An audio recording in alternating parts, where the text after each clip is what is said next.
तो मैं एक और हमारे साथ जसप्रीत जी हैं। जसप्रीत जी, आप एग्री कर रहे हैं इनसे? Good evening everyone.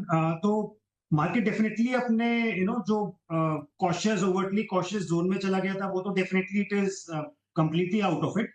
अब वो न्यूट्रल टू कॉन्फिडेंस जोन में more less it is at the border, और ओवर कॉन्फिडेंस जोन तो बहुत दूर है। तो I think July sometime we should definitely, I am concurring, July sometime we should definitely be closer to our previous peak 26,200 जो था, और maybe even cross it, because quarter one सबको पता है बेस क्वार्टर खराब था, तो the numbers should be reasonably good, and we said the as we said जो ओवरऑल मोमेंटम है वो काफी स्ट्रांग बनता जा रहा है। तो there is no reason why we should not cross that previous high 26,200 को निफ्टी में एनी टाइम सून। तो yeah in that sense I reasonably concur. उसके बाद का जो डायरेक्शन है वो आई थिंक उस पर अलग डिबेट हो सकती है, which we can discuss in due course. Jasprit Arora साहब, जब मार्केट बढ़ता है तो एक बार लोग ज़रूर ये सोचते हैं कि कुछ ही महीने हुए हैं या कुछ साल भी नहीं बीते हैं कि मार्केट गिरा भी था उसी रफ्तार से। तो एक बार फिर से हम देख रहे हैं कि हमारा बाज़ार जो है वो दुनिया का दूसरा सबसे महंगा बाज़ार हो गया है। तो जब बाज़ार महंगा होता है तो फिर लोग थोड़ा सा कई बार सचेत हो जाते हैं। तो अभी सचेत होने का समय आया है कि आएगा अभी? मेरे ख्याल से नहीं आया है। उसमें सिंपल रीजन ये है लक्ष्मण जी की इंडेक्स डेफिनेटली शायद 4% दूर हो या 3% दूर हो from its previous high, but there are more than, I would say 150-200 stock level पे अपॉर्चुनिटीज जो अभी भी 20-25-30% और मोर डाउन है।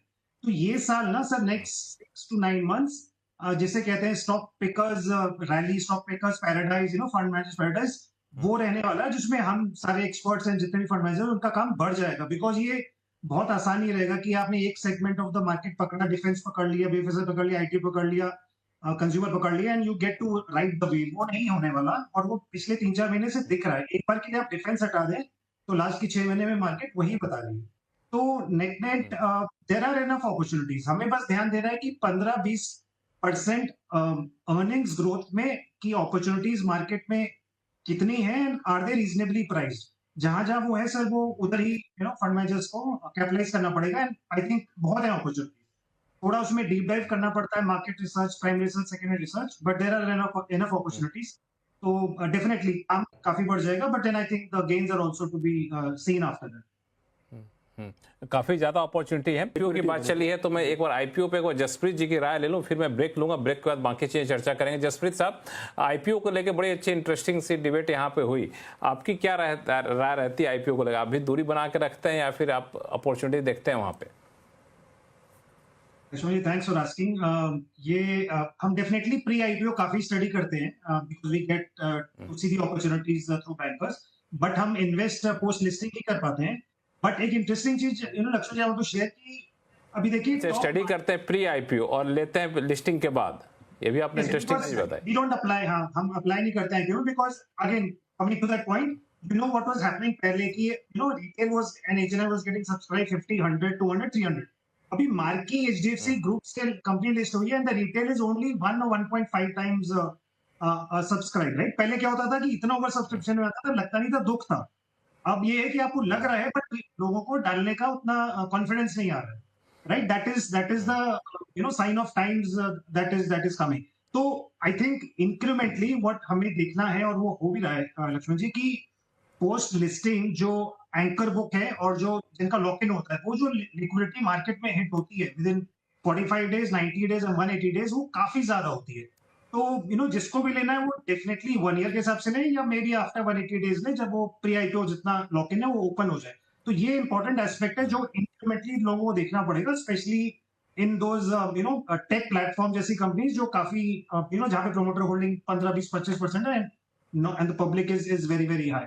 तो but IPO market overall, I mean, I would concur with Prakash ji कि मतलब you'll have to be very very choosy. 70-80% are of the IPOs even today are skippable.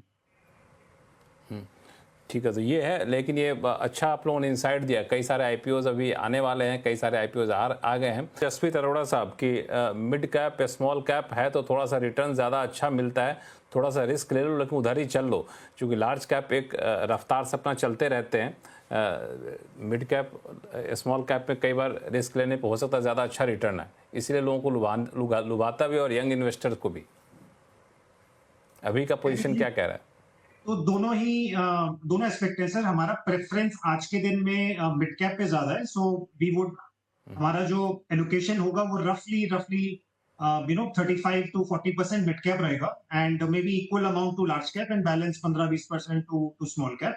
तो we are as excited about mid caps as large cap. हमारा कोई ऐसा नहीं कि large cap ज्यादा होना चाहिए, बिकॉज मिड कैप में as I said there are enough opportunities, और उसमें सर मिड कैप में over a period of time अगर आप देखें long term 3 year 5 year 10 year, the alpha over nifty large cap is enough, मतलब 6-7% आराम से मिल जाता है। सेकेंड वेरी इंपॉर्टेंट, जो retail HNI and even ultra HNI investor जो हमारे पास आते हैं, even for that matter many advisers and PMSs, they say sir large cap opportunity या रिसर्च या अवेयरनेस इज इनफ।